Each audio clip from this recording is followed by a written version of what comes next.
Hey guys, so I know on Tuesdays, usually on my blog, I post a book review, and I have one to review, I just didn't have time to write it, so I decided to do a little book tag today. So the first question of the book tag is, what's your favorite book? And I'm a little embarrassed to say this because it's not something that a 21-year-old would say normally, but my favorite book is definitely The Giving Tree by Shel Silverstein. It's just a timeless story. You just have to love the meaning behind it, and this book has the greatest purpose of all, especially teaching young kids, like, the importance of, like, giving yourself to others and, you know, not to be selfish, and this book is just something I always carry around with me. Who is my favorite author? And this was so easy. My favorite author is definitely Sarah Dessen. I have read 10 of her 12 books. I haven't read What Happened to Goodbye and her newest one, Saint Anything. I haven't read those two yet. And she just announced like a week or two ago that she's coming out with another book next year, so I have some reading to do with hers. But I also, probably one of my favorites by her is definitely Just Listen. This is probably one of the first ones I read by her, and this story, you know, it's about music and, you know, love, and it's such a good book. I know it's YA, but I just love it. And then that brings us to question number 3, which is, what genre do you prefer? I definitely love young adult. I haven't quite grown out of that yet. I don't know if I'll ever will, but I just love stories with, you know, that have a purpose to them, or, you know, that's uplifting. Usually just something that catches my eye. I don't like go out and seek different sections of the bookstore. I kind of just wander around. Lately I've been really into like classic books. The last two books I read, the last two books I bought were The Scarlet Letter and Gone with the Wind. Like, I really want to read more like classic types. The next book I want to buy is also The Bell Jar. What is your favorite book series? And I'm not going to say the Harry Potter series. I know a lot of people probably would expect that because everybody loves the Harry Potter series. Not that I don't love the Harry Potter series. I love it. I love Meg Cabot's The Princess Diaries, and to be honest, I never actually finished the series. It's one of the things that I really want to finish the series, but I kind of feel like it's past my age range. You know, I've read 4 of them, and I think there's like 9 or 10 of these books, but I've read the first 4 and I absolutely love it. And I was really shocked I would, because when it comes to books and movies, I'm very picky, obviously, as a reader, and I actually watched the movies before I even knew that they were based on books. I didn't know the movies were based on books, so I watched the movies and I absolutely love it. And when I've read the books, they were so different. These are so different from the movies. So different. Like, but I still loved them. Like, I loved the books and I also loved the movie. I didn't mind that they were different. I just loved the story. I think I love the books more just because they're written very differently. It's actually like her diary. Like, there's grocery lists and homework assignments, and just like like you're reading someone's actual diary. And I just love the different format of it.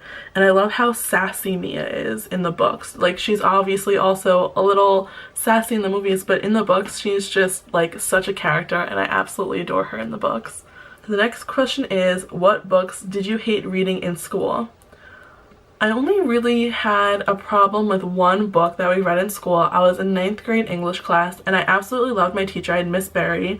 But we read Lord of the Flies, and I really didn't like Lord of the Flies. I don't know if it was just like kind of gory to me. I don't like gory stuff. Like, I don't like blood. I don't like scary things, stuff like that. But it was just so kind of like graphic to me that I was just like, I don't want to read this book.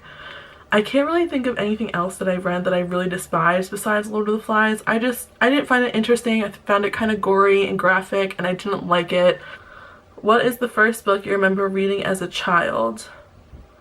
Obviously Goodnight Moon. This is the actual book that I had from like a child. Like, you could see it's all like destroyed. There's like scribbles in the book from when I was younger. My mom would read this to me every night alongside with Sleepy Squirrel, which I know I have it in my house. I just don't know where it is. I just found this first. But every night we would read Goodnight Moon and Sleepy Squirrel, and that was that. I love it.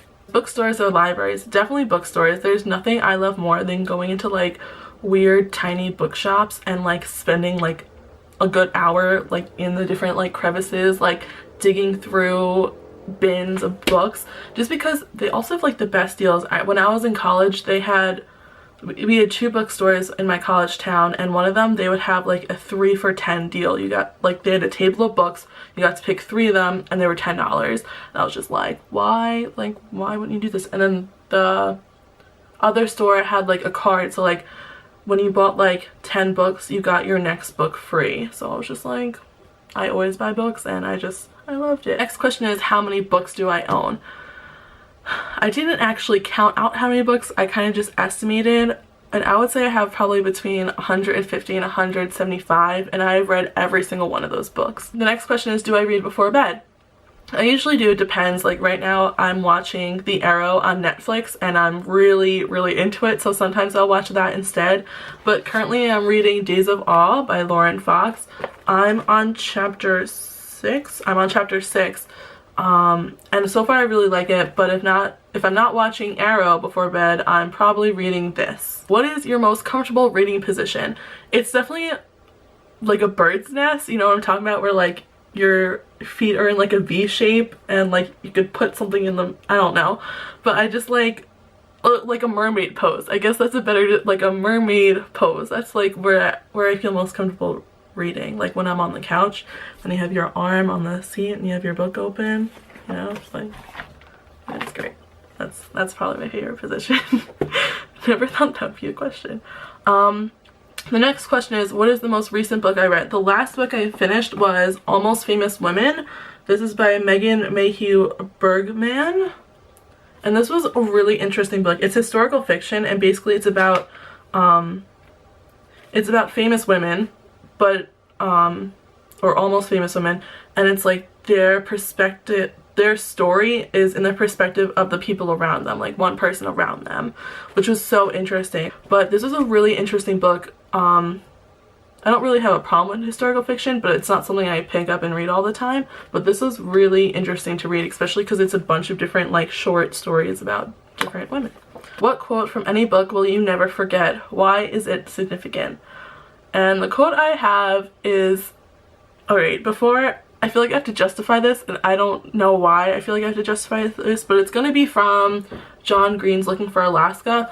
This, like, okay, this is probably my favorite book. I had to think a lot about this, like what my favorite book would be, and it's definitely The Giving Tree, but like that's not something you tell people, like, you know, I'm 21, so I'd probably say Looking for Alaska. But now I'm also feel like I'm on the cusp of being like, you're too old to say your favorite book is Looking for Alaska. So I don't know, I've been giving a lot of thought to that, but this story is just, you know, people talk about The Fault in Our Stars, and you know that was a really big hit for him, and Paper Towns. I read the book, but I haven't seen the movie because that's like my second favorite of his books. But Looking for Alaska just has like such a special place in my heart, just because the writing in it is so phenomenal. It's just amazing. Alaska as a character, just like all the characters in this book are just so well written. Pudge is amazing. Like there's no other character like Pudge, I don't think, and especially nobody like Alaska. So the quote from the book is, which I'm sure you'll expect, it says, the sentence is, so I walked back to my room and collapsed in the bottom bunk, thinking that if people were rain, I was drizzle and she was hurricane. The whole paragraph says, I wanted so badly to lie down next to her on the couch, to wrap my arms around her and sleep. Not fuck like in those movies, not even have sex. Just sleep together in the most innocent sense of the phrase. But I lacked the courage, and she had a boyfriend, and I was gawky, and she was gorgeous, and I was hopelessly boring, and she was endlessly fascinating. So I walked back to my room and collapsed in the bottom bunk, thinking if people were rain, I was drizzle, and she was hurricane.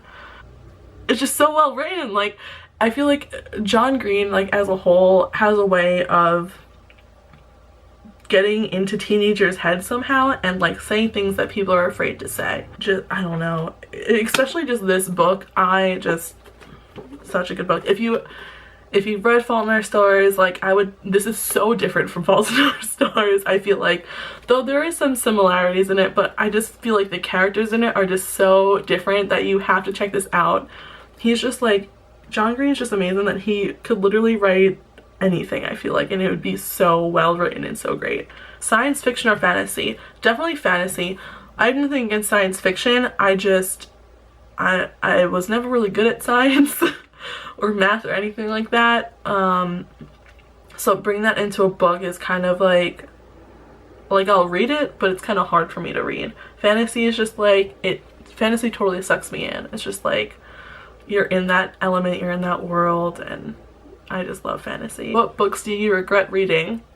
I know I'm gonna get a lot of shit for this, but I'm gonna have to say Lean In for Graduates by Sheryl Sandberg. The reason I regretted reading this is just because, maybe it's just because I was at a certain part in my life where I was looking for this book to help, and it just made me so much more sad. Like, it just made me feel so defeated. Like, it talks about, like, you know, how women in, you know, different industries, like, aren't making it, and they, you know, there's this percentage and they're low percentages, and, you know, we're not getting fairly treated and all this, and I'm just like, that's so depressing. Like, it's just like not what I look for in a book, and I guess it's supposed to like inspire you to go out and change the world, but, you know, like, when I turn to books, like, I turn it to like uplift or make me feel better, or, you know, to have a relatable story with the author, and I didn't feel that. Like, I just felt like the world sucks, like the real world sucks, like you can't get a job, you're a woman, you're gonna get paid less, you're not gonna have maternity leave, you want to have a family and kids, like that's really hard to do. And it's just like, and I read it right after I graduated college, so I was just like, why am I reading this? Like, you're just making me feel so horrible about myself. So I didn't like it. How large is my bookshelf? My bookshelf is actually a wall unit. Like, you know those things that you put a TV in? The shelves around it is literally all of my books, and I still don't have enough room. Usually they're like double stacked, so like we'll have one shelf and there's books, and then there's a row of books in front of those books. On average, how many books do you read per year? I don't usually keep track of this stuff, but actually at the beginning of this year on Goodreads, I set a goal for myself to read 24 books this year, and so far I've read 26. So I've definitely reached my goal for this year, and the year is not even, well, it's close to being over. We have another 2 months. So what book can you read hundreds of times and never get rid of? And still, I'm not going to say the Harry Potter series books, but I'm actually going to say 13 Reasons Why by J. Asher. I feel like not many people know about this book. Like, I remember it being big for like literally like a week, and then everybody kind of just like stopped talking about it. I feel like for a little while there's talks of making this into a movie, and I honestly, this is a book that I would have loved to see made into a movie. This is basically about a girl who commits suicide, and basically she leaves behind 13 like a tapes for people to listen to, like, and why they hadn't, like, they were a reason that she killed herself. And it's just like, it's one of those books that's just like, what? Like, it's just absolutely insane. Like, just so interesting. And then what they actually did, and this is, I love books that do this, what they actually did is, Hannah Baker's the name of the girl who kills herself, and they actually have like the tapes on YouTube, so you could listen to like a girl read, like, as Hannah, the tapes that other people would listen to in the book, which was so good. Like, I love books that do like the multimedia thing.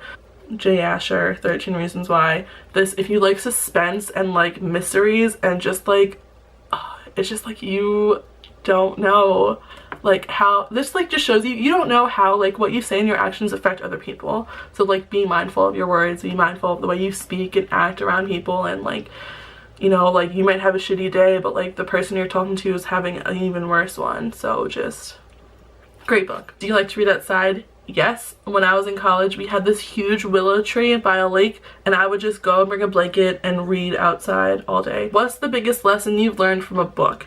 And I didn't pick an actual book, just like from reading. I didn't pick a lesson from a book, but like what books in general have taught me. And basically I talked about, well, what I decided on is that books have taught me that like, you're not alone.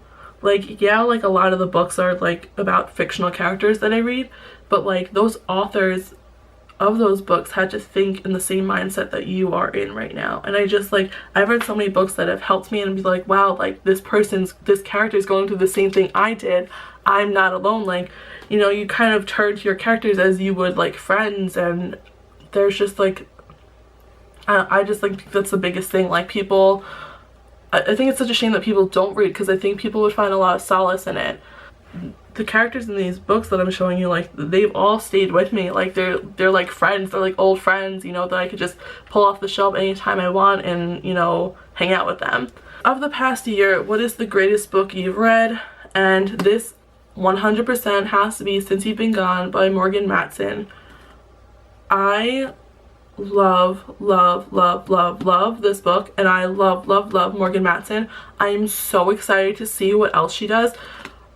She has 2 other books, Amy and Roger's Epic Detour and Second Chance Summer. I haven't read Second Chance Summer, but Amy and Roger's Epic Detour was the first book I read by her, and I fell in love with that book and her style of writing. Basically, she is the queen of taking books and making them multi-dimensional. So especially like in this book, Since You've Been Gone, she includes like playlists of what the characters are listening to at this point in the book. So you could go and listen to the music and feel what her characters are feeling.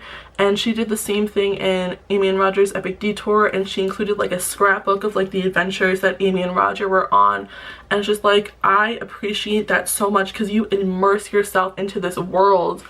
And I just love her, and I can't wait to read Second Chance Summer, and I can't wait to read anything else she puts out, because she just makes reading, I think she makes reading easy for people who don't like to read. And like, you know, this is like a thick book, but like she just makes it so much easier for people who don't like to read by adding those extra elements to it. This question isn't on the book tag that I found, but I wanted to add an additional question. This is the last one, and it's the most underrated book you have ever read in your entire life. It's a big question, but this book stays with me every day. This is We Should Hang Out Sometime by Josh Sundquist. I don't know how to say his last name. This book is absolutely amazing. It's just unlike anything I've ever read before in my entire life. Basically, it's a love story from a guy's perspective, but it's a true story. Like, and Josh himself, like, I follow him on Instagram, on Twitter, on Snapchat, and, you know, like, he recently just got married to the girl in this book, and it's just like, watching that happen after reading this book, you're just like, oh my god, like, this is a real life fairy tale. And he's so nice. Like, when I posted about this online, like, he commented, his wife commented, following him on his adventures, like giving speeches at schools, like on Snapchat is just so amazing. And it's just like, it's literally unlike anything I've ever read, and I absolutely love this book, and nobody talks about this. He has another book in the works, which I'm so excited to read. I just picked this up, you know. What really got me was just the title and the cover, but like reading this, it totally changed my life. This is the picture I have on my Instagram right now. This is my Instagram profile picture, is me reading this book. Such a great book. I just like can't stop smiling thinking about this book. But yeah, that's it. That's my whole book tag. I hope you liked it. This is, you know, I know it's a little different from what usually we do on Tuesdays, but I hope it was a happy change, and next week we should be back on schedule for book reviews. Let me know what you thought about this, and let me know your favorite books and what your answers to these questions are. And I want to know what other books I should read, what books I should pick up. You know, I'm always reading. Always. Always, always, always.